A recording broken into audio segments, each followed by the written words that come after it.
നിങ്ങൾക്കറിയാവല്ലോ അല്ലേ, ചോരക്കണക്ക് കേരളത്തില് അത് പറഞ്ഞിട്ടുണ്ട്. ജബൽപൂരിലെ സംഭവത്തിനെ ന്യായീകരിക്കുകയാണോ? നിങ്ങൾ ആരാ? നിങ്ങൾ ആരാണ്? നിങ്ങൾ ആരോടാ ചോദിക്കുന്നത്? വളരെ സൂക്ഷിച്ച് സംസാരിക്കണം. മാധ്യമാരാ? മാധ്യമാരാ? ഇവിടുത്തെ ജനങ്ങളാണ് വലുത്. Please be careful, be careful. ഏതാ ചാനൽ? ഏതാ നിങ്ങൾ? ഏതാ ചാനൽ? ബെസ്റ്റ്.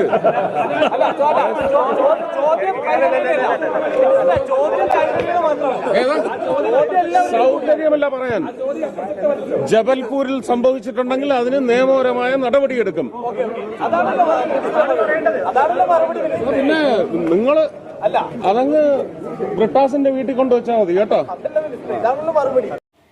കഴിഞ്ഞ ദിവസം സുരേഷ് ഗോപി അതുപോലെ തന്നെ ബ്രിട്ടാസും തമ്മിൽ ഭയങ്കരമായിട്ട് കോർത്തിട്ടുണ്ടായിരുന്നു. അതിൻ്റെ വീഡിയോസും കാര്യങ്ങളും ഭയങ്കരമായിട്ട് വൈറലായി പോയിക്കൊണ്ടിരിക്കുകയാണ്. അങ്ങനെ ഇരിക്കുമ്പോഴാണ് ഈ ദിവസം ഇപ്പം വൈകുന്നേരം നടന്ന ഒരു സംഭവം നിങ്ങൾ വീഡിയോ ആയിട്ട് കണ്ടത്.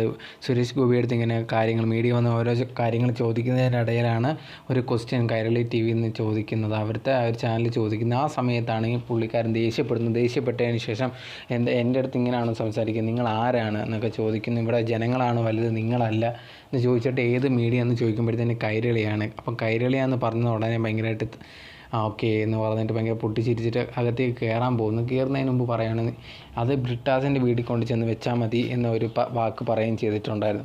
സോ ഇതൊക്കെ കൊണ്ട് തന്നെ കുറേയധികം ആൾക്കാർ നെഗറ്റീവായിട്ടുള്ള കമൻറ്റ്സ് ഈ പുള്ളിക്കാരനെതിരെ, അതായത് സുരേഷ് ഗോപിക്കെതിരെ വരാറുണ്ടായിരുന്നു.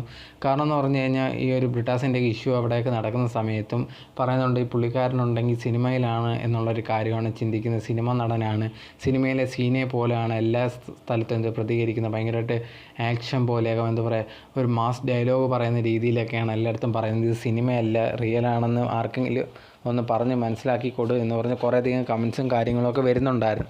ചില സമയത്തൊക്കെ നമുക്ക് തോന്നി എന്തെന്ന് പറഞ്ഞ് സിനിമയിലൊക്കെ അഭിനയിക്കുന്ന കണക്കാണ് സീരിയസ് ആയിട്ട് സംസാരിക്കുന്ന പോലെ റിയലായിട്ട് സംസാരിക്കുന്നത് എന്താണെന്ന് മനസ്സിലാവുന്നില്ല. എന്തായാലും പുള്ളിക്കാർ ആ ഒരു ചാനലൊരു കാര്യം ചോദ്യം ചോദിച്ചു, അതിന് മറുപടി പറയത്തില്ലെന്ന് പറഞ്ഞിട്ട് പുള്ളിക്കാരൻ തന്നെ പിന്നെ മറുപടി പറയുകയും ചെയ്തു. അപ്പോഴത്തേന് എന്തായാലും സുരേഷ് ഗോപി ഇടയ്ക്കിടയ്ക്ക് ഇങ്ങനത്തെ ഓരോ ന്യൂസിലും വന്ന് പെടാറുണ്ട്. കാരണം പുള്ളിക്കാരൻ എന്തെങ്കിലും പറയുന്ന എന്തെങ്കിലും പ്രശ്നങ്ങളോ അല്ലെങ്കിൽ വായിന്ന് വിടുന്ന എന്തെങ്കിലും വാക്കൊക്കെ ഉണ്ടായിരിക്കും വരാറുള്ളത്. അതേ കണക്ക് തന്നെ എപ്പോഴും വന്നേക്കുന്നത്.